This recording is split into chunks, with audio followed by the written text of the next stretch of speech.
Shortly past 8 in the evening on the Wednesday before Christmas, Flavia Purcell, née Ogden, sat next to the radiator reading the current number of Popular Mechanics magazine, half listening to the piano music accompanying the motion picture playing downstairs on the first floor.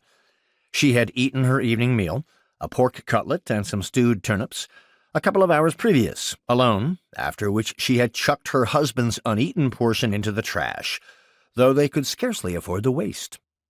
Their apartment was entered from the rear of the building, and was not directly accessible from the motion picture house, and when she heard him tramping arrhythmically up the back staircase, she affected her best look of frosty indifference, knowing he'd want to fight.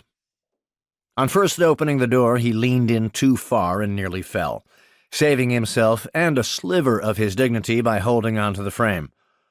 "Home," he called out. She kept her eyes on the page. "Dinner in the icebox." She deigned now to look up at him. His fine, thin features had once struck her as noble.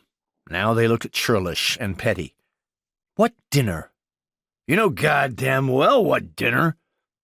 "Yours is in the bin. You can dig it out if you want. I don't care." He backhanded her across the face. He stumbled as he did so, and the blow was glancing, but it infuriated her, and she stood up and brushed past him into the bedroom. He followed her and sat down on the sagging old bed. The springs jangled. "I'm sorry, sweetie.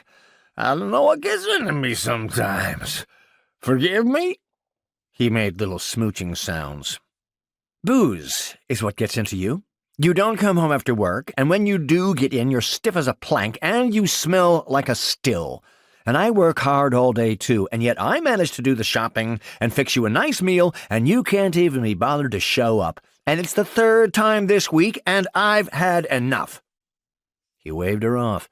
"Go to Hades, you fishwife."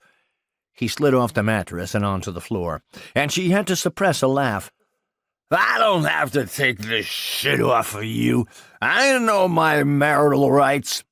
"Watch your language. This isn't the saloon." She went back into the living room with the intention of getting her coat and leaving. She might be able to use the telephone in the motion picture theater's office to call her parents and have her father come fetch her for a day or two. "Go fuck yourself," he called from the bedroom. "I won't have talk like that in this house," she said. "You are not head of this household, missy.